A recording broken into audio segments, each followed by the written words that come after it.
नमो अरहन्ताणं नमो सिद्धाणं नमो वायर्याणं नमो वज्रायाणं नमो लोहे सवसाहुणं भक्तामरप्रणतमौलिमणिप्रभाणां मुद्योतकं दलितपापतमोवितानां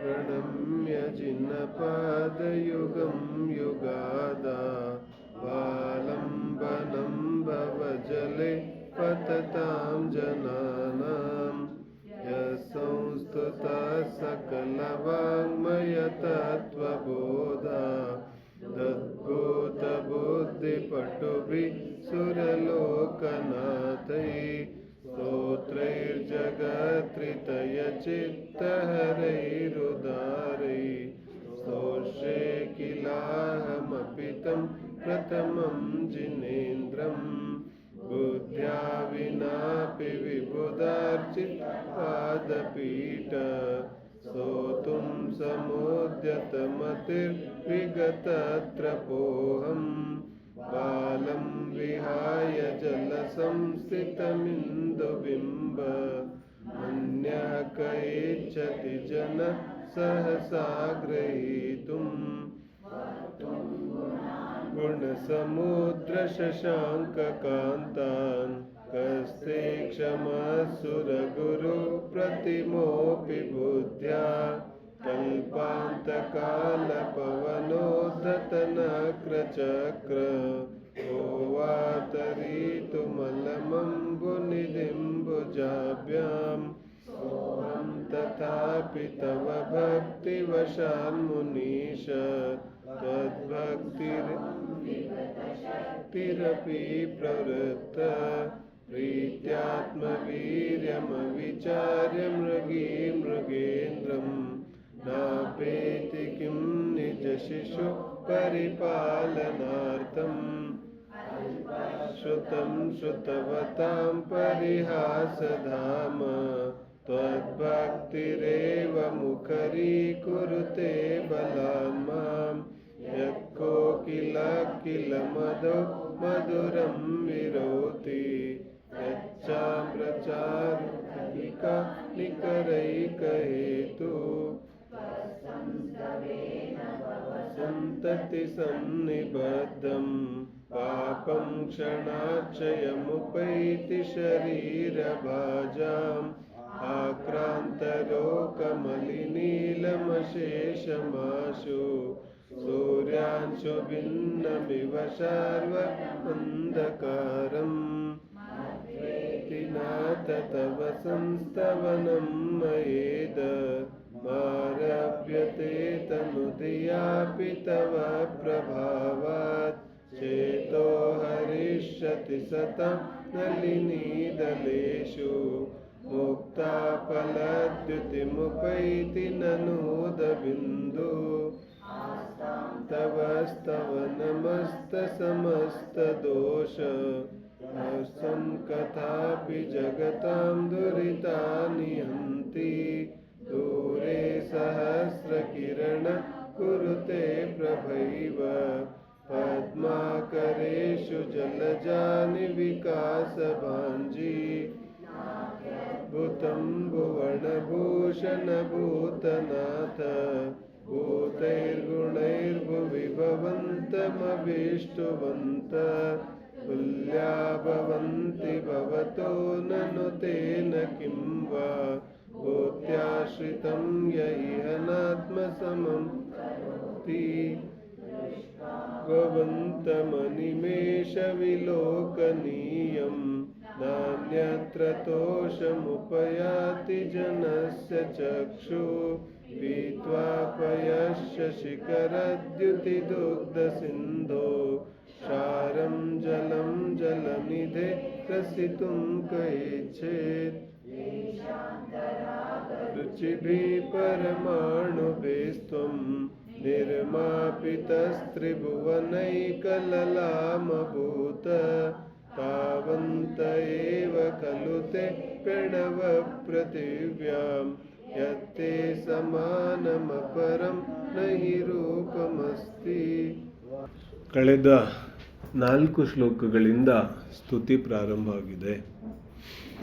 4 ಶ್ಲೋಕಗಳಲ್ಲಿ ನಿನ್ನೆ ನಾವು 11-12 ಶ್ಲೋಕಗಳ ಚರ್ಚೆ ಮಾಡಿದ್ದೀವಿ.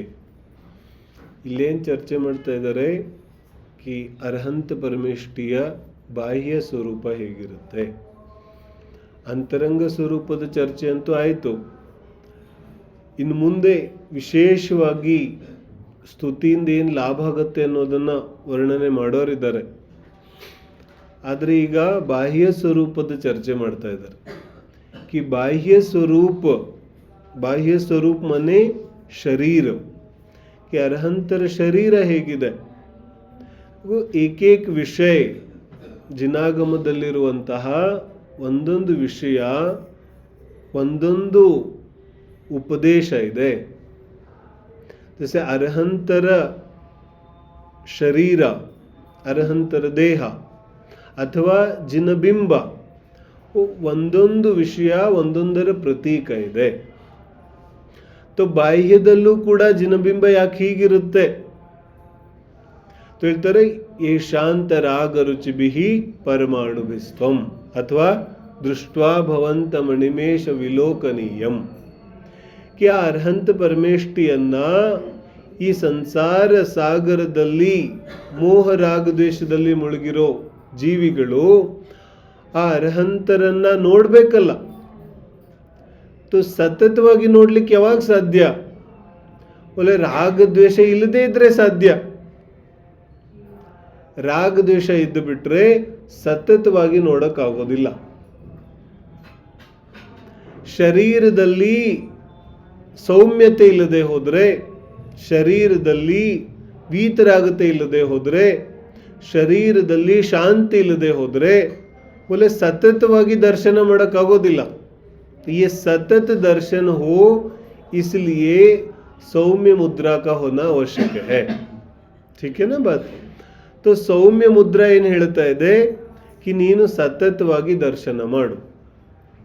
संसार में जहाँ जहाँ पर हम दर्शन करने जाते हैं, दर्शन माने ಎಲ್ಲೆಲ್ಲಿ ಏನೇನು ನೋಡಕ್ಕೆ ಹೋಗ್ತೀವಿ ಅದನ್ನ ಎಷ್ಟೊತ್ತು ನೋಡಕ್ಕಾಗುತ್ತೆ?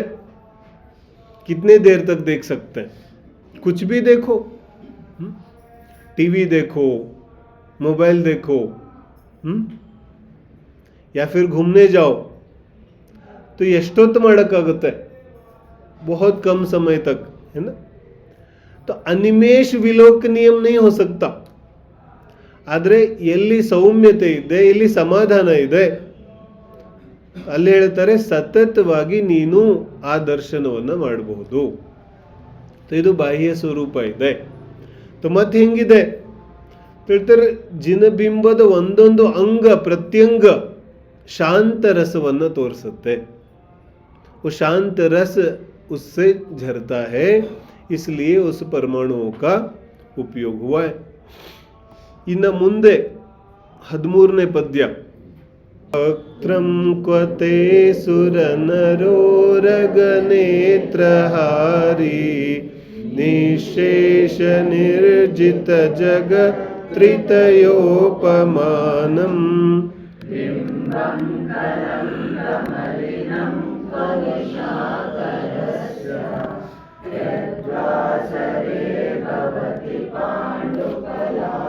ಕಲ್ಪಂ.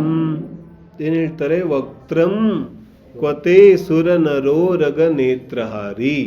ವಕ್ತ್ರಂ, ವಕ್ತ್ರಂ ಮನೆ ಮುಖ, ವಕ್ತ್ರ.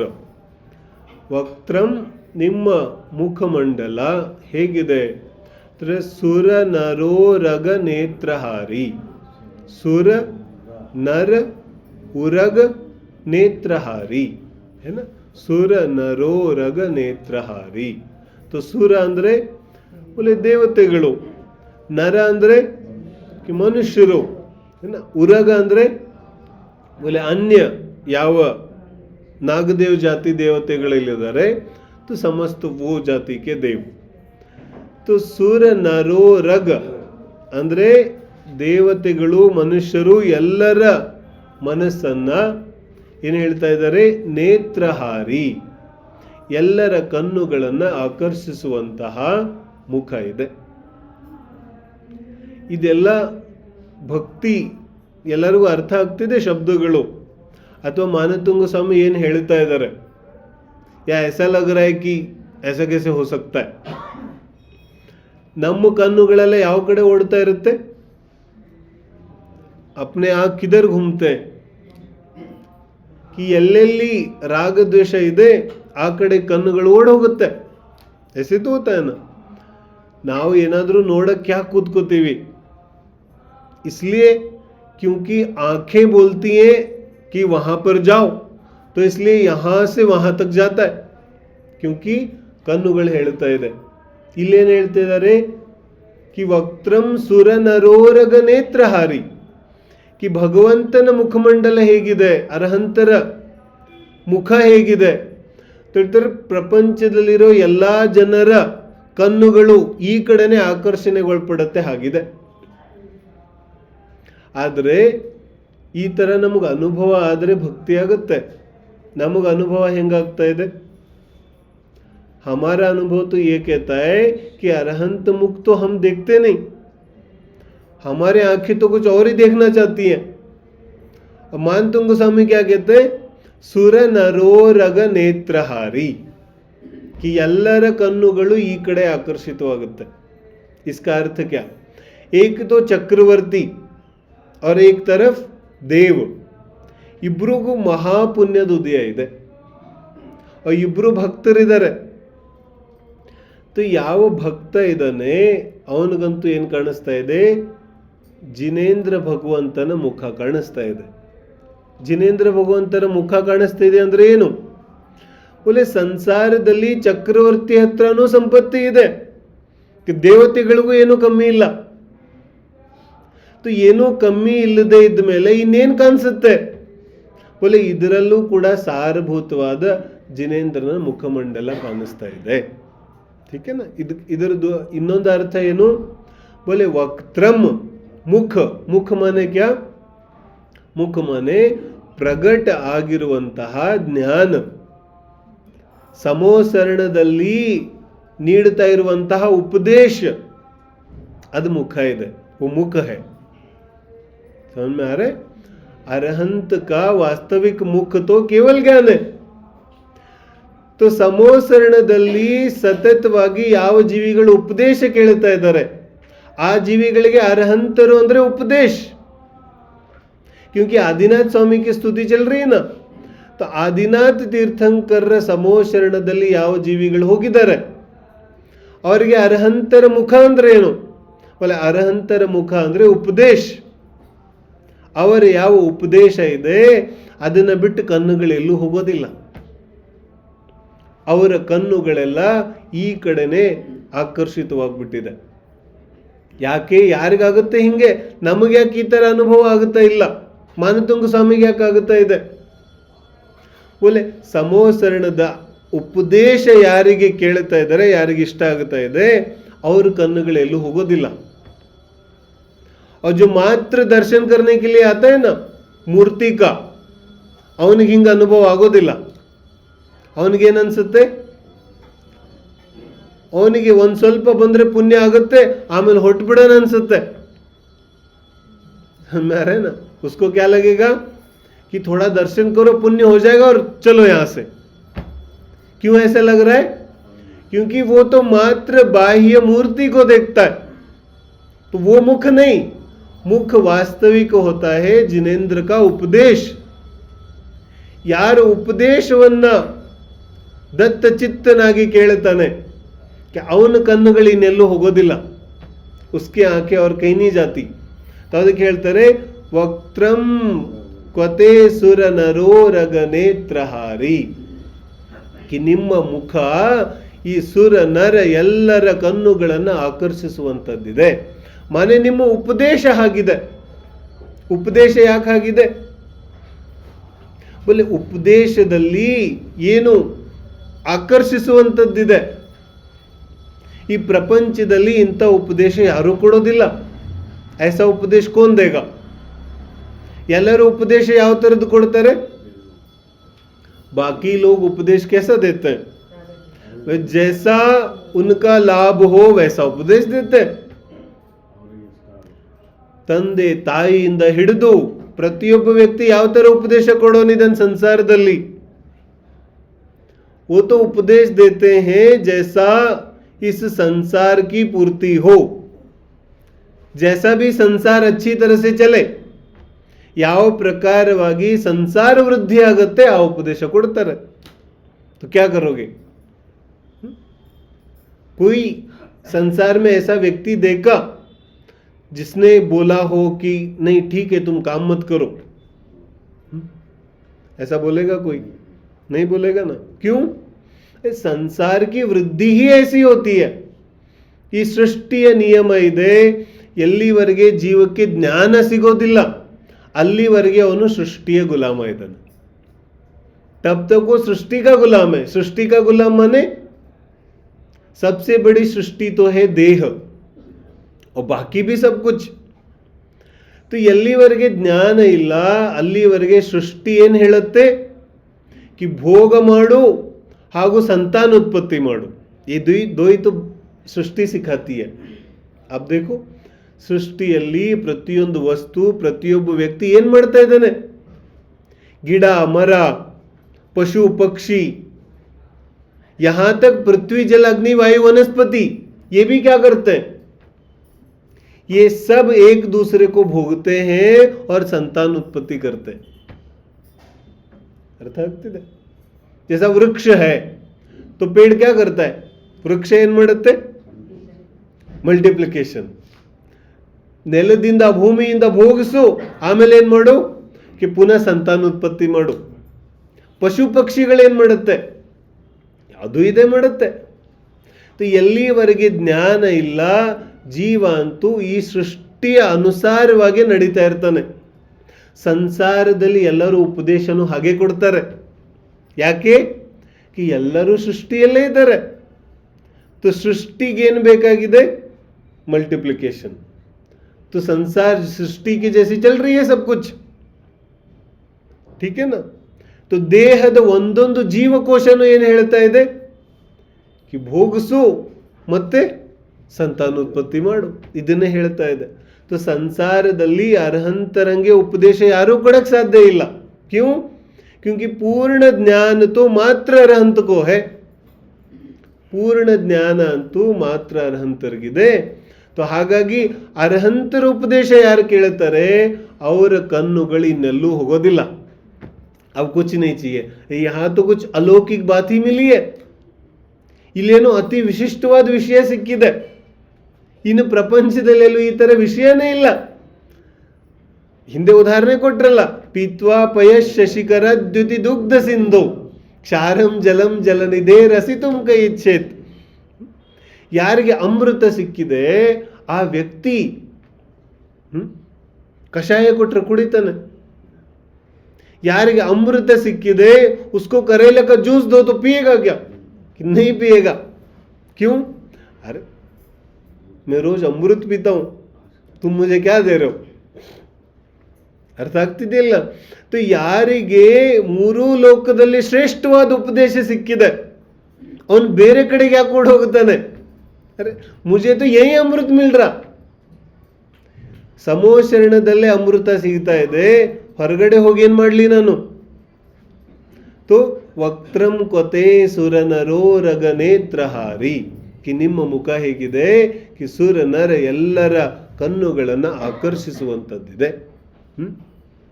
ಮತ್ತೆ ಹೆಂಗಿದೆ? कि ನಿಶೇಷ ನಿರ್ಜಿತ ಜಗತ್ರಿತಯೋಪಮಾನಂ. ಜಗತ್ರಿತಯ ಮೂರು ಲೋಕದಲ್ಲಿ ಉಪಮಾನಂ. ಉಪಮಾನ ಉದಾಹರಣೆ ಕೊಡೋನು ಹೆಂಗೆ? कि ನಿಶೇಷ ನಿರ್ಜಿತ. कि ಪ್ರಪಂಚದಲ್ಲಿ ನಿಮಗೆ ಹೋಲಿಸಲಿಕ್ಕೆ, ನಿಮಗೆ ಉದಾಹರಣೆ ಕೊಡಲಿಕ್ಕೆ ಯಾವ ವಸ್ತುಗಳು ಉಳಿದಿಲ್ಲ. ಅರ್ಥ ಆಗ್ತಿದೆ? ಸಮಯ ಸಾರದಲ್ಲಿ ಒಂದು ಶಬ್ದ ಬರುತ್ತೆ ಪ್ರಾರಂಭದ ಮಂಗಲಾಚರಣೆಯಲ್ಲೇ. ಏನು? ಒಂದಿತ್ತು ಸವ್ವಸಿದ್ದೆ ಧುವ ಮಚಲ ಮಣೋವಮಂ ಗದಿಂ ಪತ್ತೆ. तो अणोवमम ಅನುಪಮ್. ಅನುಪಮ್ कहते हैं. ಅನುಪಮ ಅಂದ್ರೆ ಏನು? कि ಯಾರಿಗೆ ಯಾವುದೇ ಹೋಲಿಕೆ ಮಾಡ್ಲಿಕ್ಕೆ ಆಗೋದಿಲ್ಲ. तुम किसी से अरहंत का कंपैरिजन नहीं कर सकते. तो अरहंत कैसे है? बोले चंद्रमा के समान. बोले नहीं बोल सकते तुम. तो क्या बोला? बिंबम कलंक मलिनम क्व निशाकरस्य. निशाकरस्य बिंबम मलिनम, है ना, कलंक मलिनम. कि चंद्रमा का उपमा दोगे तो बोले चंद्रमा में भी कलंक है. ಚಂದ್ರನಲ್ಲೂ ಕೂಡ ಕಳಂಕ ಇದೆ, ಅವನಲ್ಲೂ ಕೂಡ ಮಲಿನತೆ ಇದೆ. तो ಏನು ಉದಾಹರಣೆ ಕೊಡ್ತೀಯ? ಅರ್ಹಂತರಲ್ಲಂತೂ पूर्णवीतरागते. पूर्णवीतरागता माने जानते हो? किसी प्रकार का राग नहीं, किसी प्रकार का द्वेष नहीं. ये सबसे बड़ा दोष होता है. ಎಲ್ಲಕ್ಕಿಂತ ದೊಡ್ಡ ದೋಷ ಏನು? ರಾಗ ದ್ವೇಷ. ರಾಗ ದ್ವೇಷ ಎರಡೂ ಇಲ್ಲ ಅಂದಮೇಲೆ ಯಾರಿಗೆ ಹೋಲಿಸ್ತೀಯ ನೀನು? ಕಿಸ್ಸೆ ಕಂಪ್ಯಾರಿಸನ್ ಕರೋಗೆ? ಬಿಂಬಂ ಕಲಂಕ ಮಲಿನಂ ಕ್ವ ನಿಶಾಕರಸ್ಯ. ಮತ್ತು ಉದಾಹರಣೆ ಏನು ಕೊಟ್ರು? ಯದ್ವಾಸರೆ ಭವತಿ ಪಾಂಡು ಪಲಾಶ ಕಲ್ಪಂ. ಯತ್ ವಾಸರೆ. वासर माने क्या? दिन, दिवस, है ना. सोमवासर. अब सोमवार बोलते हैं तो संस्कृतದಲ್ಲಿ वासर. तो वासर माने यद्वासरे कि दिन में क्या होता है? भवति पांडु पलाश कल्पम. कि ಯಾವ ಪಲಾಶ ವೃಕ್ಷ ಇದೆ. ಪಲಾಶ ಅರ್ಥ ಆಗುತ್ತೆ? ಪಲಾಶ माने ಮುತ್ತುಗದ ಮರ ಅಂತೀವಲ್ಲ. मुत्तगद मरा नहीं जानते? टेसू बोलते हिंदी में. टेसू का वृक्ष. ಅಲ್ಲಿ ಮೊದಲೆಲ್ಲ ಏನ ಗಿಡ ಮರಗಳ ಜೊತೆಗೆ ಬೆಳ್ಕೊಂಡ್ಬಿಡ್ತಿತ್ತು. ಕೆಂಪು ಕೆಂಪು ಎಲೆಗಳಿರ್ತಿತ್ತು. ಏನ ಹೋಗ್ತಾ ಇದ್ರೆ ಭೂಮಿಗಳಲ್ಲಿ ಅಲ್ಲಿ ಇಲ್ಲಿ ಏನ ಬೆಳ್ಕೊಂಡ್ಬಿಡೋದು ಆಟೋಮೆಟಿಕ್. उसको बोलते पलाश वृक्ष. ಅದೇನಾಗುತ್ತೆ? बोले यद्वासरे भवति पांडु पलाश कल्पम. ಯಾವ ರೀತಿ ಸೂರ್ಯನ ಶಾಖದಿಂದ ಆ ಪಲಾಶ ವೃಕ್ಷ ಏನಾಗುತ್ತೆ? ಕಿ ಪಾಂಡು ಹಳದಿ ಆಗ್ಬಿಡುತ್ತೆ, ಮುದುಡ್ ಹೋಗುತ್ತೆ. ಅದೇನಾಗ್ಬಿಡುತ್ತೆ? ಜೀರ್ಣ ಶೀರ್ಣ ಆಗುತ್ತೆ ಅಥವಾ ಮಲಿನ ಆಗ್ಬಿಡುತ್ತೆ. तो ಅದಕ್ಕೆ ಉದಾಹರಣೆ ಹೆಂಗೆ ಕೊಡೋದು? ಅರ್ಥ ಆಗ್ತಿದೆ? ಆ ಮುಖಕ್ಕೆ ಉದಾಹರಣೆ ಹೆಂಗೆ ಕೊಡೋದು? ಇದರ ಅರ್ಥ ಏನು? ಕಿ ನೀವು ಚಂದ್ರನ ಉದಾಹರಣೆ ಕೊಟ್ರೆ ಅಲ್ಲೂ ಕಳಂಕ ಇದೆ. ನೀವು ಹೂಗಳ ಉದಾಹರಣೆ ಕೊಟ್ರೆ बोले ಅದು ಬಾಡ ಹೋಗುತ್ತೆ. बोले ನೀವು पलाश वृक्ष का उपमा दोगे तो वो भी मुरझा जाएगा, जीर्ण शीर्ण हो जाएगा, पीला पड़ जाएगा. तो किसकी उपमा दोगे? ಸಂಸಾರದಲ್ಲಿ ಅರ್ಹಂತರಿಗೆ ಹೋಲಿಸುವಂತಹ ಯಾವ ವಸ್ತು ಇದೆ? ಮಾರೆ ಸಂಸಾರದಲ್ಲಿ ಅರ್ಹಂತರಿಗೆ ಹೋಲಿಸುವ ಯಾವ ವಸ್ತುನೂ ಇಲ್ಲ. ಕ್ಯೂ? ಒಂದು ಕಡೆಗಂತೂ ಸಾತಿಶಯ ಪುಣ್ಯದುದಿಯ ಇದೆ, ಇನ್ನೊಂದು ಕಡೆಗೆ ಪೂರ್ಣವೀತರಾಗುತ್ತೆ ಇದೆ. ಎರಡೂ ಕಡೆಯಿಂದ ಯೋಚನೆ ಮಾಡೋದು. पुण्य का उदय तो देह का विचार करो. ದೇಹ ಹೇಗಿದೆ? ಕಿ ಪರಮೋದಾರಿಕ ಇದೆ, ಶುದ್ಧ ತೃಷ ಇತ್ಯಾದಿಗಳಿಂದ ರಹಿತ ಇದೆ. अच्छा सोचो, भोजन का मिलना पुण्य का उदय कि पाप का उदय?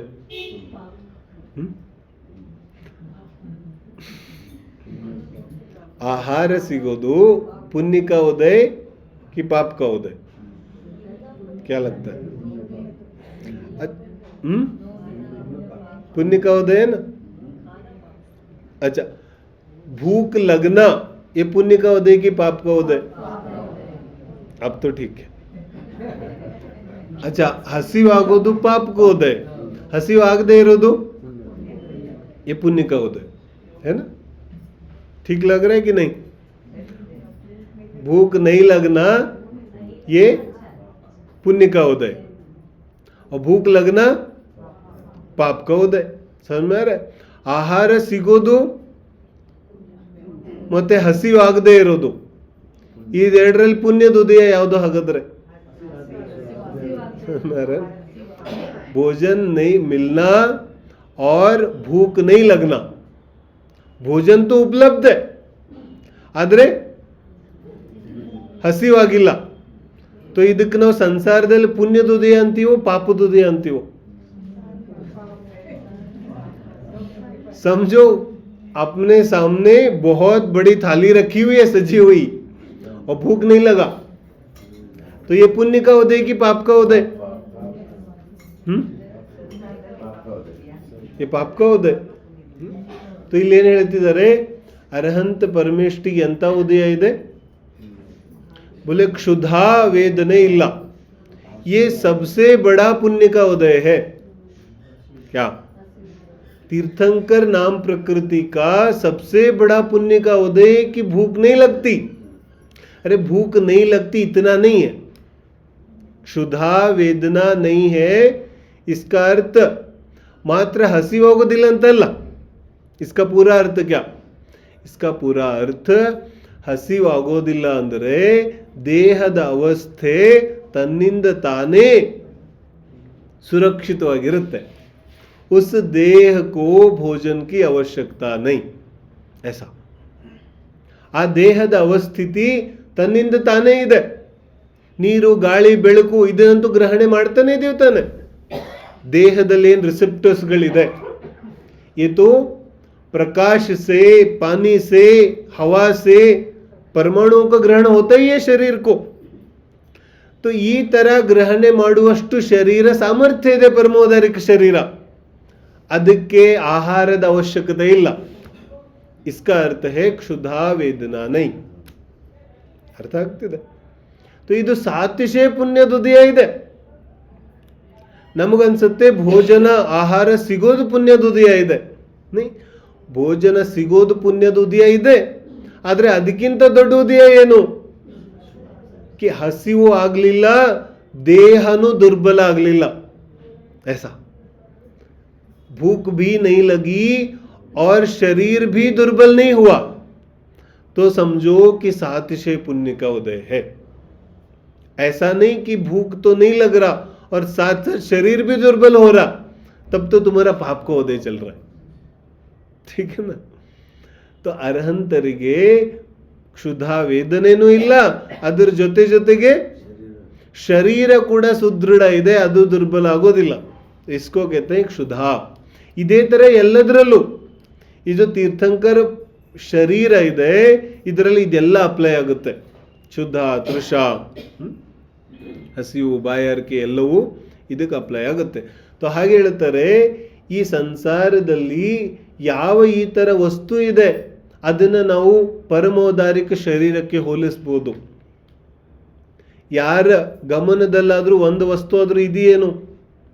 एक वस्तु किसी को ख्याल में आता है कि ये वस्तु है, ಇದನ್ನ ನಾನು ಅರ್ಹಂತರಿಗೆ ಹೋಲಿಸಬಹುದು? ऐसी कौन सी वस्तु है? ऐसी कोई वस्तु ही नहीं है संसार में. ಇದರ ಅರ್ಥ ಏನು? ಯಾರಿಗಾದ್ರೂ किसी को ख्याल में आ रहा है इसका अर्थ क्या है?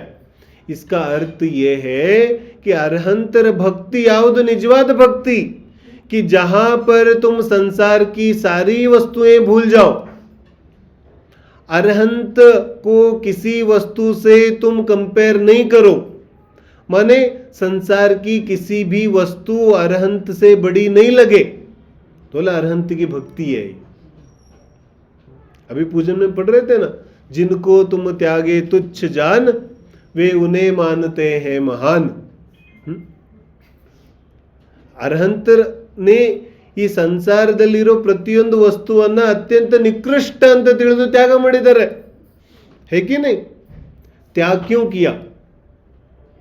जो भी अरहंत ने त्याग किया वो क्यों किया? वो निकृष्ट है इसलिए तो त्याग किया.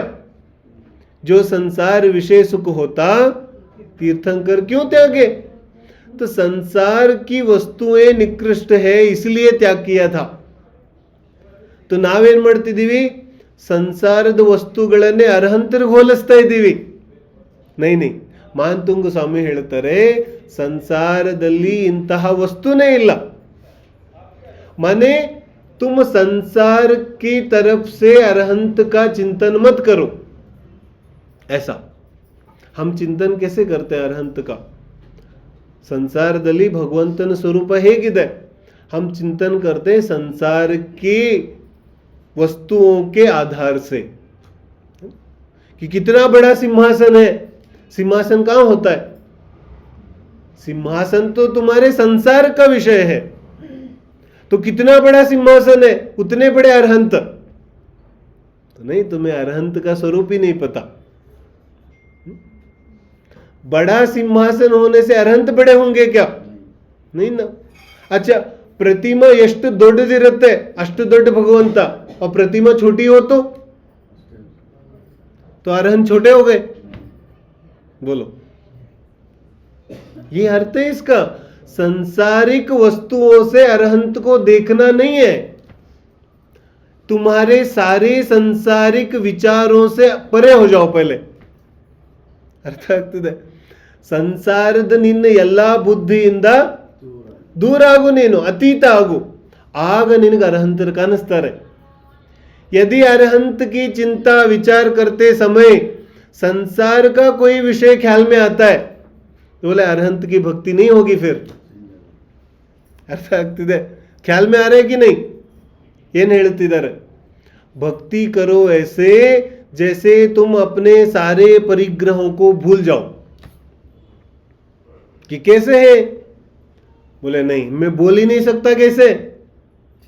अरहंत है किधर है? बोले मैं बयान नहीं कर सकता। तो भक्ति कैसे करते हो? बोले बिल्कुल अलौकिक होती है भक्ति, अनिर्वचनीय होती है भक्ति, अकल्पनीय होती है भक्ति। भक्ति की बात मत करो। तो आचार्य ने भक्ति करी तो साफ साफ बोल दिया ना, कस्ते क्षमस्सुर गुरु प्रतिमोपि बुद्धिया, कि आपकी भक्ति करने में कौन समर्थ है। तो वास्तविक भक्ति तो होती ही ऐसी है। तुम यदि किसी भी वस्तु को ಯಾವುದೇ ವಸ್ತುವನ್ನು ಹೋಲಿಸಿ ಅರಹಂತರನ್ನ ನೋಡ್ತಿದ್ಯಾ ಅಂದ್ರೆ ನಿನಗೆ ಭಕ್ತಿ ಆಗಿಲ್ಲ ಇನ್ನು। ಎಲ್ಲರಿಗೂ ಅರ್ಥ ಆಗ್ತಿದೆ? ಚಲೋ ಶ್ಲೋಕ ಪಡ್ತೆ। ವಕ್ತ್ರಂ ಕ್ವತೆ ಸುರನರೋರಗನೇತ್ರಹಾರಿ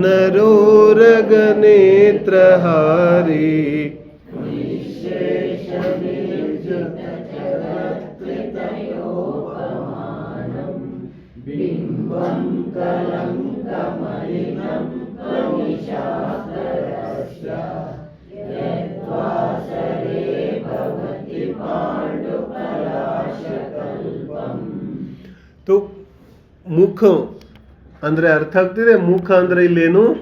ಉಪದೇಶ, ಅರಹಂತ का उपदेश। जिसको ಉಪದೇಶ ಗಮನದಲ್ಲಿರುತ್ತೆ ಅವನು ಅರಹಂತರ ಸಾನ್ನಿಧ್ಯವನ್ನು ಬಿಟ್ಟು ಎಲ್ಲೂ ಹೋಗೋದಿಲ್ಲ। ये अर्थ है। चलो 14ನೇ ಶ್ಲೋಕ। ಸಂಪೂರ್ಣ ಮಂಡಲ ಶಶಾಂಕ ಕಲಾ ಕಲಾಪ ಶೋಭ್ರಾ ಗುಣಾಸ್ತ್ರಿಭುವನಂ ತವ ಲಂಘಯಂತಿ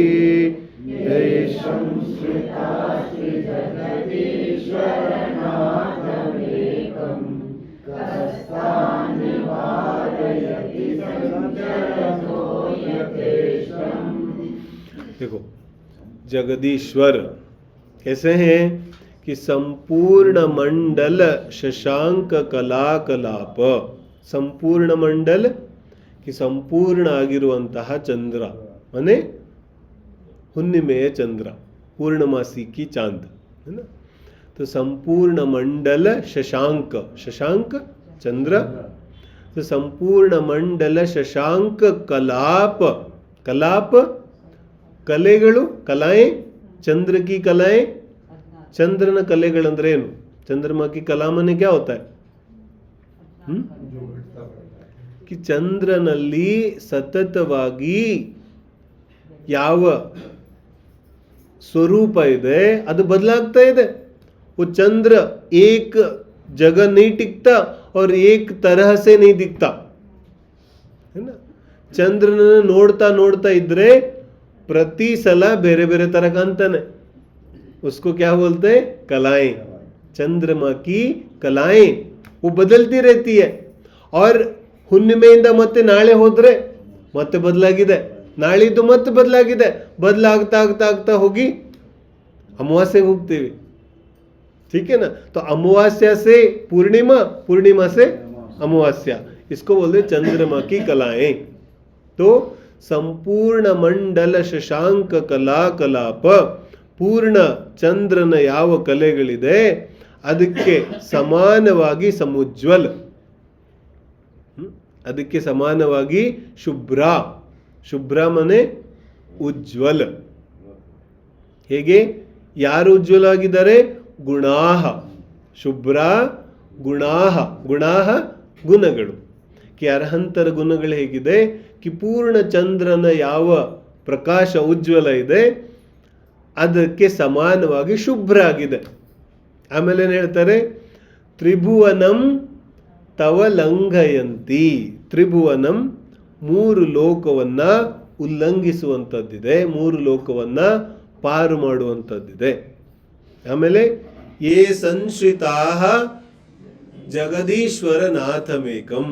ಯೇ ಸಂಶ್ರಿತಾ, ಕಿ ಯಾರು ಸಂಶ್ರಿತ ಆಶ್ರಯವನ್ನು ಪಡೀತಾರೆ, ಯಾರು ಅರ್ಹಂತರ ಸಾನ್ನಿಧ್ಯವನ್ನು ಪಡೀತಾರೆ. ಚತ್ತಾರಿ ಶರಣಂ ಪವಜ್ಜಾಮಿ. तो ಯಾರು ಅರ್ಹಂತರ ಶರಣವನ್ನ ಪಡೀತಾರೆ. ಸಂಶ್ರಿತ ಅಂದ್ರೆ ಇಲ್ಲಿ ಶರಣ. तो ಯಾರು ಶರಣ ಪಡಿತಾರೆ ಅವ್ರಿಗೇನಂತಾರೆ? ನಾಥಮೇಕಂ. ಈ ನಿಮ್ಮ ಒಬ್ಬ ಅರ್ಹಂತರ ಯಾರು ಶರಣವನ್ನು ಪಡಿತಾರೆ, ಕಹ ತಾನ್ ನಿವಾರಯತಿ ಸಂಚರತೋ ಯಥೇಷ್ಟಂ. ಅವರನ್ನ ಕಹ ನಿವಾರಯತಿ, ಅವರನ್ನ ಯಾರು ತಡಿಲಿಕ್ಕಾಗುತ್ತೆ? ಎಲ್ಲಿಂದ? ಸಂಚರತೋ ಯಥೇಷ್ಟಂ. ಯಥೇಷ್ಟವಾಗಿ ಸಂಚಾರ ಮಾಡೋದ್ರಿಂದ ಅವರನ್ನ ಯಾರು ತಡೆಯಕ್ಕಾಗುತ್ತೆ? यथेच्छ संचार करने से उनको कौन रोक सकता है? ಶಬ್ದಗಳ ಅರ್ಥ ಆಗ್ತಿದೆ. ಸಂಪೂರ್ಣ ಮಂಡಲ ಶಶಾಂಕ ಕಲಾ ಕಲಾಪ. ಶುಭ್ರ ಗುಣಾಹ ತ್ರಿಭುವನಂ ತವ ಲಂಘಯಂತಿ. ತವ ಮನೆ ನಿಮ್ಮ. ಸಂಶ್ರಿತ ಆಶ್ರಯ ಸಾನ್ನಿಧ್ಯ. ಜಗದೀಶ್ವರ ನಾಥಮೇಕಂ. ಜಗತ್ತಿನ ಈಶ್ವರನಾದಂತಹ ಒಬ್ಬನೇ ನಾಥ. ಕಹತಾ ನಿವಾರಯತಿ ಸಂಚರತೋ ಯಥೇಷ್ಟಂ. ಅವರನ್ನ ಯಾರು ತಡಿಲಿಕ್ಕಾಗುತ್ತೆ? ಯಾರನ್ನ? ಯಾರ ಚರ್ಚೆ ನಡೀತಾ ಇದೆ ಇಲ್ಲಿ? ಸಂಶ್ರಿತಾಹ, ಯಾರು ಶರಣಕ್ಕೆ ಹೋಗುತ್ತಾರೆ. ಬೋಲೋ ಚತ್ತಾರಿ ಶರಣಂ ಪವಜ್ಜಾಮಿ. इसका अर्थ क्या? ಚತ್ತಾರಿ ಶರಣಂ ಪವಜ್ಜಾಮಿ, ಇದರ ಅರ್ಥ ಏನು? ನಾನು ಅರ್ಹಂತೆ ಶರಣಂ ಪವಜ್ಜಾಮಿ, ಅರ್ಹಂತ ಶರಣಕ್ಕೆ ಹೋಗ್ತೀನಿ. तो ಒಂದು ಸೆಮಿನಾರಕ್ಕೆ ಹೋದಾಗ ಒಬ್ಬ ವ್ಯಕ್ತಿ ಹೇಳ್ತಾನೆ, ನಿಮ್ಮಲ್ಲೂ ಶರಣ ಇದನ್ನ ಎಲ್ಲ ಇದೆ, ಚತ್ತಾರಿ ಶರಣಂ ಪವಜ್ಜಾಮಿ. तो ಶರಣಕ್ಕೆ ಹೋಗೋ ಪದ್ಧತಿ ನಿಮ್ಮಲ್ಲೂ ಇದೆ, ಜೈನ ಪರಂಪರೆಯಲ್ಲೂ. ಯಾಕಂದ್ರೆ ಅರ್ಹಂತೆ ಶರಣಂ ಚತ್ತಾರಿ ಶರಣಂ, तो शरण तो तुम भी बोल रहे हो. तो इसका अर्थ जिन धर्मदಲ್ಲೂ ಶರಣಕ್ಕೆ ಹೋಗೋ ಪದ್ಧತಿ ಇದೆ. ये तो अर्थ हुआ इसका. ಅರ್ಹಂತೆ ಶರಣಂ ಪವಜ್ಜಾಮಿ, इसका अर्थ क्या? ಅರ್ಹಂತರ ಶರಣಕ್ಕೆ ಹೋಗ್ತೀನಿ, ಇದರ ಅರ್ಥ ಏನು? ಕೊನೆಗೇನು ಹೇಳ್ತೀವಿ? ಚತ್ತಾರಿ ಶರಣಂ, ಸಿದ್ಧೇ ಶರಣಂ, ಸಾಹು ಶರಣಂ, ಆಮೇಲೆ ಕೇವಲಿ ಪಣ್ಣತ್ತಂ ಧಮ್ಮಂ ಶರಣಂ ಪವಜ್ಜಾಮಿ.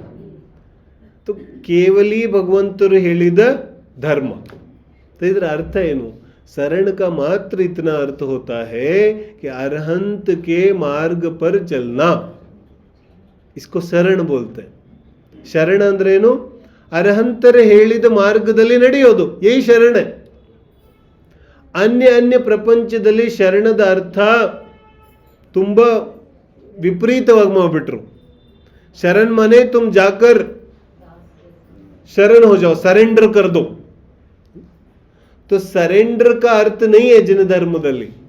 कहीं सरेंडर नहीं करना है. क्यों?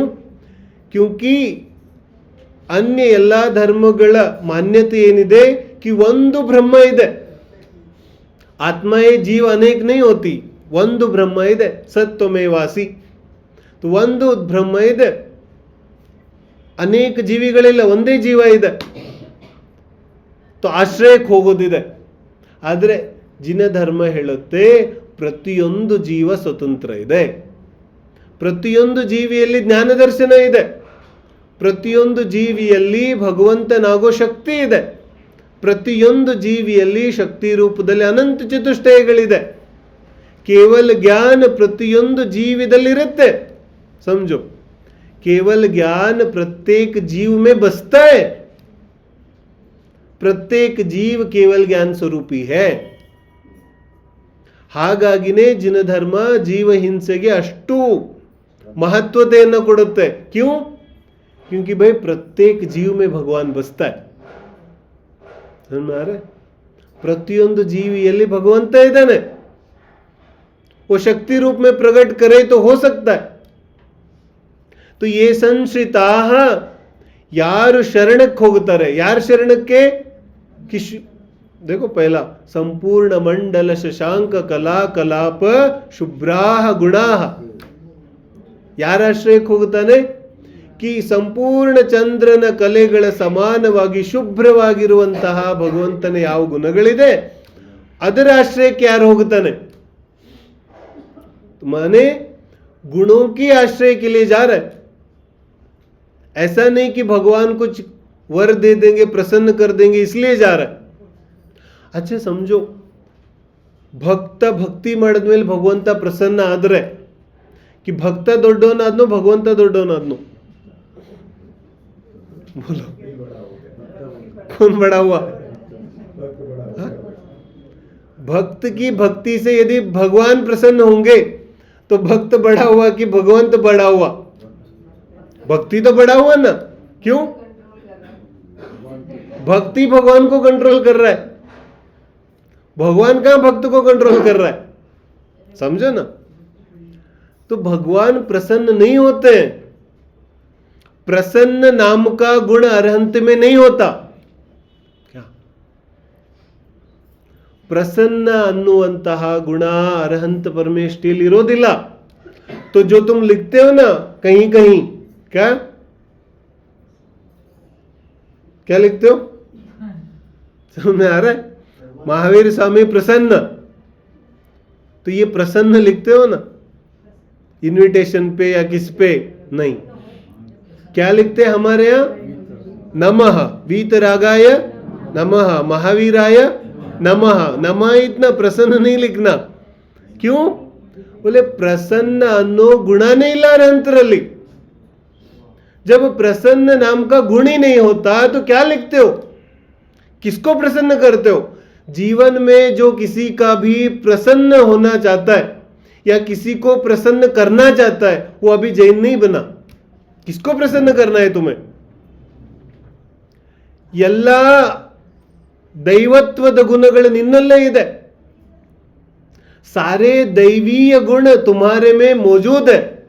फिर तुम किसको प्रसन्न करना चाहते हो? यदि जीवन में किसी को प्रसन्न करना चाहते हो ना तो तुम अरहंत के शरण में नहीं गए अभी. ये संश्रिता, इसका अर्थ कर रहा हूं मैं. ಅರಹಂತರ ಶರಣಕ್ಕೆ ಯಾರು ಹೋಗುತ್ತಾರೆ? ಯಾರಿಗೆ ಯಾರನ್ನೂ ಆನಂದಗೊಳಿಸುವ ಪ್ರಸನ್ನಗೊಳಿಸುವ ಆಸೆ ಉಳಿದಿಲ್ಲ, वो अरहंत का भक्त है. और बात बात में मैं इसको प्रसन्न कर दूं, मैं उसको प्रसन्न कर दूं, ये भक्त है, ये महागुलाम है. किसको प्रसन्न करता है तू? ನಮ್ಮ ಆಡು ಭಾಷೆಯಲ್ಲಿ ಏನಂತಾರೆ ಅವನಿಗೆ? क्या बोलते हैं उसको? ಇವನ್ बकेट ಹಿಡಿಯೋನಂತಾರೆ.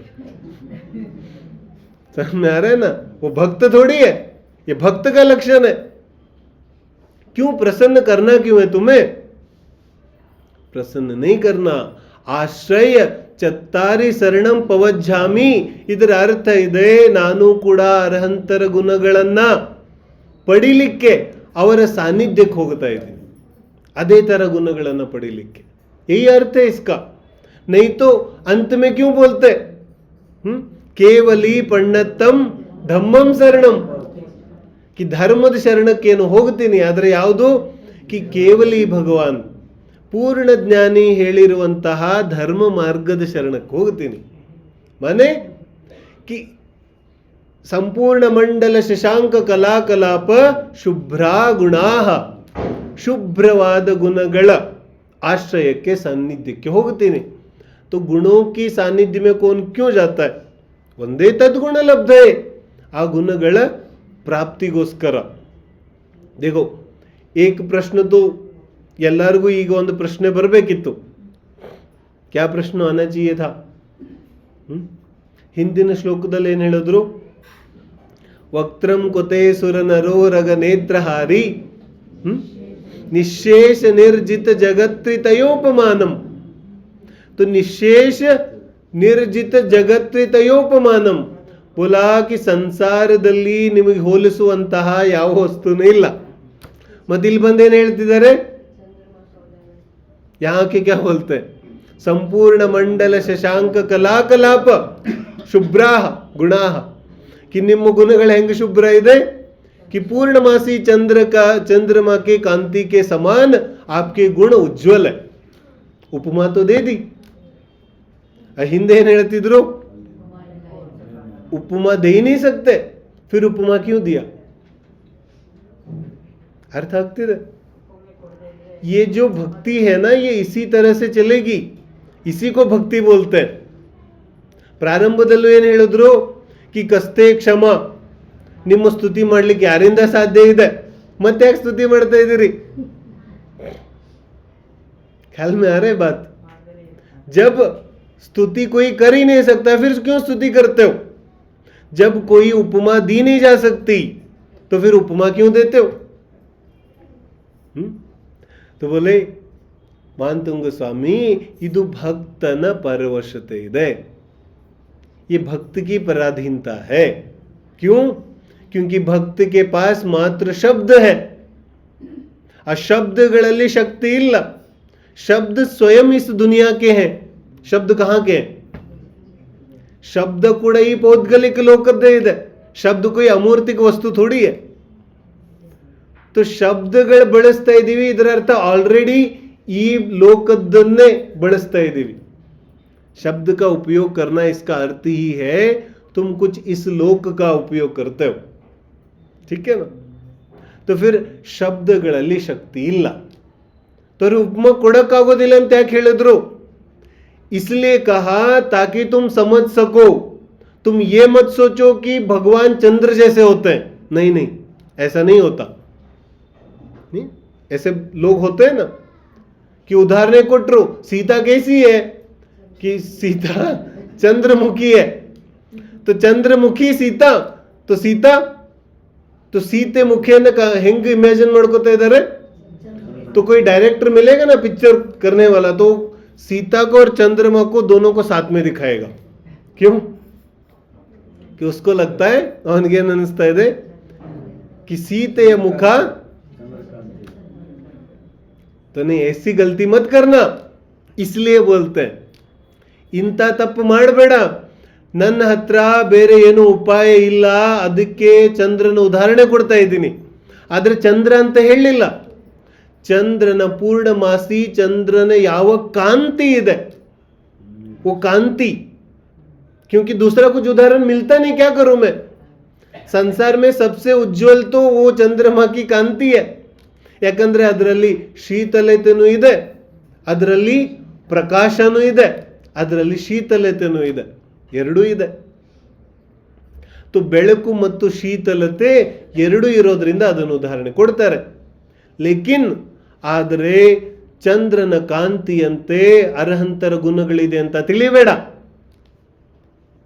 ये इसको बताने के लिए पहले कहा कि उपमा नहीं दी जा सकती. फिर उपमा इसलिए देते हैं कि उपमा ಕೊಡದೇನೆ, ಉದಾಹರಣೆ ಕೊಡದೇನೆ ವರ್ಣನೆ ಮಾಡೋಕ್ಕಾಗೋದಿಲ್ಲ, ಭಕ್ತಿ ಮಾಡೋಕ್ಕಾಗೋದಿಲ್ಲ.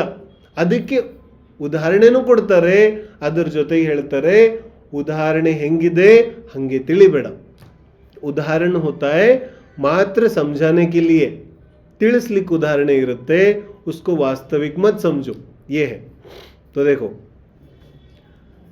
ಅಂತಿಮ ವಾಕ್ಯ ಏನಿದೆ? ಕಸ್ತಾನ್ ನಿವಾರಯತಿ. ಕಹ ಸ್ಥಾನ್, ಕಹ ತಾನ್, ಕಹ ಯಾರು, ತಾನ್ ಅವರನ್ನ, ಕಸ್ತಾನ್. तो ಕಸ್ತಾನ್ ಮನೆ ಕಹ ಯಾರು, ತಾನ್ ಅವರನ್ನ. ಅವರನ್ನ ಯಾರನ್ನ? ಸಂಶ್ರಿತಾಹ, ಯಾರು ಭಗವಂತನ ಉಜ್ವಲ ಗುಣಗಳ ಆಶ್ರಯಕ್ಕೆ ಹೋಗಿದ್ದಾರೆ ಅವರನ್ನ ಏನ್ ಮಾಡ್ತಾರೆ? ನಿವಾರಯತಿ, ಯಾರು ಅವರನ್ನ ತಡೆಯಕ್ಕಾಗುತ್ತೆ? ಎಲ್ಲಿಂದ? ಯಥೇಷ್ಟವಾಗಿ ವಿಹಾರ ಮಾಡೋದನ್ನ ಯಾರು ತಡೆಯಕ್ಕಾಗುತ್ತೆ? तो ಯಥೇಷ್ಟವಾಗಿ ವಿಹಾರ ಅಂದ್ರೆ ಏನು? इसका अर्थ क्या बैठा? इसका अर्थ ये कि ಯಾರು ಅರ್ಹಂತರ ಗುಣಗಳ ಸಾನ್ನಿಧ್ಯಕ್ಕೆ ಹೋಗುತ್ತಾರೆ, ಇನ್ನು ಅವರು ಸತತವಾಗಿ ಯಥೇಚ್ಛವಾಗಿ ಆ ಅರ್ಹಂತರ ಗುಣಸ್ಮರಣೆಯನ್ನೇ ಮಾಡ್ತಾ ಇರ್ತಾರೆ. ಅವರ ಗುಣಸ್ಮರಣೆಯನ್ನ ಯಾರು ತಡೆಯಕ್ಕಾಗುತ್ತೆ? उस भक्त के गुण स्मरण को कौन रोक सकता है? समझो क्या कहते हैं. यदि सच्चा भक्त है, सच्चा भक्त कौन? ಯಾರು ಗುಣಗಳ ಸಾನ್ನಿಧ್ಯಕ್ಕೆ ಹೋಗುತ್ತಾನೆ ಅವನು ನಿಜವಾದ ಭಕ್ತ. क्या? जो अरहंत के गुणों के सानिध्य में जाएगा वो सच्चा भक्त, और जो शरीर की सानिध्य में जाएगा वो भक्त नहीं, वो चमार है. समझ में आ रहे ना? वो मात्र चमड़ी देखता है, वो भक्त नहीं है. सच्चा भक्त कौन? कि ಯಾರು ಅರ್ಹಂತರ ಗುಣಗಳ ಸಾನ್ನಿಧ್ಯಕ್ಕೆ ಹೋಗ್ತಾನೆ ಅವನು ನಿಜವಾದ ಭಕ್ತ. तो ಗುಣಗಳ ಸಾನ್ನಿಧ್ಯಕ್ಕೆ ಹೋದಾಗ ಏನಾಗುತ್ತೆ? ಅಂತಹ ಗುಣಗಳಂತೂ ನೋಡೇ ಇಲ್ಲ. तो ಒಮ್ಮೆ ಅರ್ಹಂತರ ಗುಣಗಳಲ್ಲಿ ಅನುರಾಗ ಬಂದುಬಿಟ್ರೆ ಅವನು ಸತತವಾಗಿ ಗುಣಸ್ಮರಣೆ ಮಾಡ್ತಾನೆ. वो सोते वक्त, जागते वक्त, खाते वक्त, पीते वक्त ಸದಾ ಕಾಲ ಅರ್ಹಂತರ ಗುಣಸ್ಮರಣೆ ಮಾಡ್ತಾ ಇದ್ದಾನೆ. ಅವನನ್ನು ಯಾರು ತಡೆಯಕ್ಕಾಗುತ್ತೆ? समझो क्या बोलते हैं? उसको कौन रोक सकता है? दुख है तो भी अरहंत का स्मरण, सुख है तो भी अरहंत का स्मरण. ಅರ್ಥ ಆಗ್ತಿದೆ? ರೋಗ ಇದೆ, ಅರಹಂತ का स्मरण. निरोगी काया है तो भी अरहंत का स्मरण. ಅಂತಹ ಭಕ್ತ ಸತತವಾಗಿ ಅರ್ಹಂತರ ಗುಣಸ್ಮರಣೆ ಮಾಡ್ತಾನೆ, ಅವನನ್ನು ಯಾರೂ ತಡೆಯಕ್ಕಾಗೋದಿಲ್ಲ. क्या उदाहरण देते? ತ್ರಿಭುವನಂ ತವ ಲಂಘಯಂತಿ, 3 ಲೋಕವನ್ನ ಉಲ್ಲಂಘಿಸುವಂತಹ ಗುಣಗಳಿದೆ. इसका अर्थ क्या? इसका अर्थ यही तो हुआ कि 3 लोक में जितनी भी वस्तुएं हैं वो कोई भी इसके समान नहीं है. किसके समान? अरहंत के शुभ्र गुणों के समान नहीं है. इसलिए क्या बोल दिया? ಅರ್ಹಂತರ ಗುಣಗಳು 3 ಲೋಕವನ್ನ ದಾಟುತ್ತೆ. ತ್ರಿಭುವನಂ ತವಲಂಘಯಂತಿ, ನಿಮ್ಮ ಗುಣಗಳು 3 ಲೋಕವನ್ನ ದಾಟುತ್ತೆ. तो 3 ಲೋಕವನ್ನ ದಾಟುತ್ತೆ ಅಂದ್ರೆ ಏನು? कि 3 ಲೋಕದಲ್ಲಿ ಅರ್ಹಂತರ ಶುಭ್ರ ಉಜ್ವಲ ಗುಣಗಳಿಗಿಂತ ಶ್ರೇಷ್ಠವಾದದ್ದು ಯಾವುದೂ ಇಲ್ಲ. ऐसे तो करते उदाहरण, हम वर्णन कैसे करेंगे कि यूनंतु बियॉन्ड, ऐसा बोलते हैं. ಒಂದು ಕ್ಲಾಸಲ್ಲಿ ಒಬ್ಬ ಹುಡುಗ 5ನೇ ಕ್ಲಾಸಲ್ಲಿ ಇದ್ದಾನೆ ಮತ್ತು 10ನೇ ಕ್ಲಾಸ್ ಮ್ಯಾಥ್ ಸಾಲ್ವ್ ಮಾಡ್ತಾ ಇದ್ದಾನೆ. तो ಅವನಿಗೆ ಏನನ್ ಬಿಡ್ತಾರೆ? ये बच्चा तो बियॉन्ड है, माने अब क्या बोले इसके बारे में? तो ऐसे आचार्य बोलते हैं त्रिभुवनम तव लंघयंती, इस 3 लोकों को अरहंत के गुण लांघ देते हैं. माने कि 3 लोक में अब क्या बोलूं मैं? 3 लोक में कुछ भी तो ऐसा नहीं जो अरहंत के गुणों के समान हो. तो त्रिभुवनम ಲಂಘಯಂತಿ, 3 ಲೋಕವನ್ನ ಪಾರು ಮಾಡುವಂತಹ ಅರ್ಹಂತರ ಗುಣಗಳಿದೆ. इसलिए ನಿಜವಾದ ಭಕ್ತಿ ಹೇಗಿರುತ್ತೆ? ಎಲ್ಲಿ ಈ ಲೋಕದ ಯಾವುದೇ ರೀತಿಯಾದ ವಸ್ತುಗಳನ್ನ ಇಟ್ಟುಕೊಂಡು ನಾನು ಭಕ್ತಿ ಮಾಡೋದಿಲ್ಲ, ಈ ಭವದ ವಿಚಾರ ಇಟ್ಕೊಂಡು ಭಕ್ತಿ ಮಾಡೋದಿಲ್ಲ. ಯಾವಾಗ ಭಕ್ತ ಅಮೂರ್ತಿಕ ಆಗ್ತಾನೆ, ಈ ಲೋಕದಿಂದ ಅತೀತ ಆಗ್ತಾನೆ, ಆಗ ನಿಜವಾದ ಭಕ್ತಿ ಪ್ರಾರಂಭ ಆಗುತ್ತೆ. ಮತ್ತು ಅದಕ್ಕೆ ಆಧಾರ ಏನಿದೆ? ऐसी भक्ति का आधार है अरहंत के गुण. ಇಂತಹ ಭಕ್ತಿಯ ಆಧಾರ ಏನು? ಅರ್ಹಂತರ ಗುಣಗಳು. ಅರ್ಹಂತರ ಗುಣಗಳು ಯಾವುದು? ये नहीं जन्म के 10 अतिशय और देवकृत अतिशय, ये नहीं, ये तो है, ये तो बाह्य अतिशय है. अंतरंग अतिशय कौन से? बोले चतुष्टय है ना, अनंत चतुष्टय, ಅನಂತ ಜ್ಞಾನ, ಅನಂತ ಸುಖ, ಅನಂತ ವೀರ್ಯ, ಅನಂತ ಶಕ್ತಿ, ಇದೆಲ್ಲ ಇದೆಯಲ್ಲ, ಇದು ವಾಸ್ತವಿಕವಾದ ಗುಣ ಇದೆ. ಈ ಗುಣ ಇದರ ಆಧಾರದಿಂದ ಯಾರು ಭಕ್ತಿ ಮಾಡ್ತಾನೆ ಅವನಿಗೆ ನಿಜವಾದ ಭಕ್ತಿ ಆಗುತ್ತೆ. ಅದ ಅರ್ಥ ಇದೆ. ಚಲೋ ಪಡೆ. ಸಂಪೂರ್ಣ ಮಂಡಲ ಶಶಾಂಕ ಕಲಾ ಕಲಾಪ ಶುಭ್ರ ಗುಣ ಸ್ತ್ರಿಭುವನಂ ತವ ಲಂಘಯಂತಿ ಯೇ ಸಂಶ್ರಿತಾ ಸ್ತ್ರೀ ಜಗದೀಶ್ವರನಾಥಮೇಕಂ ಕಸ್ತಾನ್ ನಿವಾರಯತಿ ಸಂಚರತೋ ಯಥೇಷ್ಟಂ. ಅಂತಿಮ ಪದ್ಯದ ಅರ್ಥ ಮಾಡ್ತಾ ಇದ್ವಿ ನಾವು. ಕಸ್ತಾನ್ ನಿವಾರಯತಿ, ಸಮಯ ಇದಿಲ್ಲ, ಕಸ್ತಾನ್ ನಿವಾರಯತಿ ಕಿ ದೇಗೋ ಅರ್ಹಂತರ ಭಕ್ತಿಯನ್ನ ಮಾಡೋದನ್ನ ಯಾರೂ ತಡೆಯಕ್ಕಾಗೋದಿಲ್ಲ. ನಾವು ಹೇಳ್ತೀವಿ, ಕರೋನಾ ಇದ್ದಾಗಲೂ ಹೇಳ್ತಾ ಇದ್ವಿ कि बस्ती बरक ಆಗ್ತಾ ಇಲ್ಲ. तो बस्ती जिन मंदिर आना तो रुक सकता है, लेकिन भक्ति रुक सकती है क्या? भक्ति तो नहीं रुक सकती ना. ಶರೀರ ಶಿಥಿಲ ಆಗ್ಬೋದು, ಭಕ್ತಿ ಶಿಥಿಲ ಆಗುತ್ತೇನು? ऐसा है ना. ಸಾಂಸಾರಿಕ ಅಡಚಣೆಗಳು ಬರ್ಬೋದು, ಆದರೆ ಭಕ್ತಿ ನಿಲ್ಲೋದಿಲ್ಲ. हम क्या करते, थोड़ा सा कुछ समस्या आई तो सबसे पहले क्या रुकेगा? ಅರ್ಹಂತ की ಭಕ್ತಿ. ಸ್ವಲ್ಪ ಏನಾದರೂ ಅಡಚಣೆ ಬಂತಂದ್ರೆ ಮೊದಲು ಡಿಲೀಟ್ ಏನು ಮಾಡೋದು? ಬಸ್ತಿ. ತುಂಬಾ ತುಂಬಾ ಕೆಲಸ ಇದೆ ಇವತ್ತು, तो ಏನು ಮಾಡೋದು? बाकी तो कुछ नहीं रोकना. क्या रोकना? बस्ती. जिन मंदिर को रोक दो, बाकी सब चलेगा. तो कहते ಕಸ್ತಾನ್ ನಿವಾರಯತಿ, ನಿಜವಾಗ್ಲೂ ಅರ್ಹಂತರ ಗುಣಗಳಲ್ಲಿ ಅನುರಾಗ ಬಂದ್ರೆ ಅವನನ್ನು ಯಾರು ತಡೆಯಕ್ಕಾಗತ್ತೆ? बोलो. 3 लोक में ऐसा कोई समस्या नहीं जो अरहंत भक्ति को रोक सके. 3 लोक में ऐसी कोई समस्या नहीं जो अरहंत की भक्ति को रोक सके. भक्ति तो वही है जो सतत चलती है. क्या इसका अर्थ क्या? भक्ति ಅಂದ್ರೆ ಏನು? ಯಾವುದು ನಿರಂತರವಾಗಿ ನಡೆಯುತ್ತೆ ಅದು ಭಕ್ತಿ. ये तुम आधा घंटा 15 मिनट ढोलक बजा के चले जाते हो ना, ये भक्ति नहीं है. ये भक्ति का अभ्यास हो सकता है, ये भक्ति नहीं है. ಭಕ್ತಿ ಅಂತೂ ಸತತವಾಗಿ ನಡೆಯುತ್ತೆ. ಸತತವಾಗಿ ನಡಿಲಿಲ್ಲ ಅಂದ್ರೆ ಎಂತ ಭಕ್ತಿ? ಭಕ್ತಿ ಅಂದ್ರೆ ಏನು? ಗುಣಗಳಲ್ಲಿ ಅನುರಾಗ. ಸತತವಾಗಿರುತ್ತೆ ಅನುರಾಗ ಅಥವಾ ಬಿಟ್ಟು ಹೋಗುತ್ತೆ. अपने बच्चे के प्रति प्रेम कब होता है? पप्पी देते समय तभी होता है, बाकी समय नहीं होता.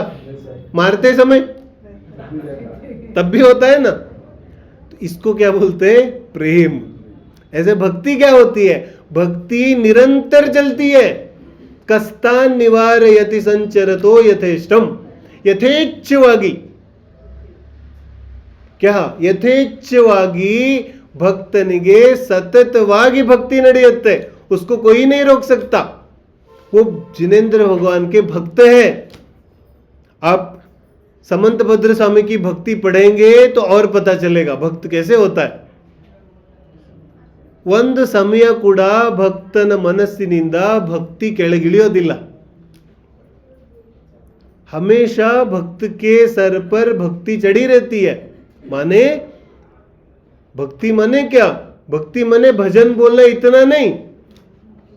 भजन तो कभी कभी बोलते हैं. क्या? भजन तो कभी कभी बोल पाते हैं. ಸ್ತುತಿ ಸ್ತೋತ್ರ तो ಒಮ್ಮೊಮ್ಮೆ ಯಾವಾಗ ಯಾವಾಗ ಹೇಳಲಿಕ್ಕೆ ಸಾಧ್ಯ ಇದೆ. ಆದರೆ ಗುಣಗಳಲ್ಲಿ ಅನುರಾಗ ಅಂತೂ ಸತತವಾಗಿನೇ ಇರುತ್ತೆ.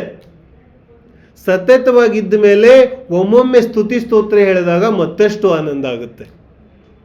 और जिसमें भक्ति नहीं हो तो स्तुति पढ़े, स्तोत्र पढ़े, भजन पढ़े, क्या कुछ नहीं है.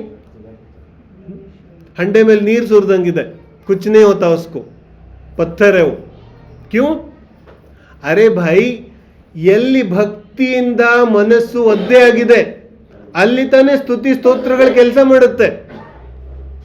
जिसका मन भक्ति से आर्द्र नहीं हुआ हो वहां भक्ति के बीज कैसे पड़ेंगे? नहीं पड़ते।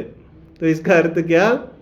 अपवित्र पवित्रो वा सुस्थितो दुस्थितोपि वा ध्यायेत पंच नमस्कारम। तो पवित्र हो अपवित्र हो, कष्ट हो दुख हो, सुख हो, ರೋಗ ಹೋ ನಿರೋಗ ಹೋ, ಸಭಿ ಅವಸ್ಥಾ ಎಲ್ಲ ಅವಸ್ಥೆಯಲ್ಲಿ ಅರ್ಹಂತರ ಗುಣಸ್ಮರಣೆ ಅಂತೂ ನಡಿಲೇಬೇಕು. ಆವಾಗಲೇ ನಾನು ಜೈನ, ಆವಾಗಲೇ ನಾನು ಜಿನಭಕ್ತ, ಆವಾಗಲೇ ನನಗೆ ಭಕ್ತಿ ಗೊತ್ತಾಗಿದೆ ಏನ. ಈ ಥರ ಭಕ್ತಿ ಸ್ವರೂಪ ಇದೆ. ठीक है. अब ಮುಂದೆ ಯಾವಾಗ ಸಮಯ ಸಿಗುತ್ತೆ ಏನ ಮುಂದಿನ ಸ್ತುತಿಯನ್ನ ಚರ್ಚೆ ಮಾಡೋದಿದೆ ಏನ.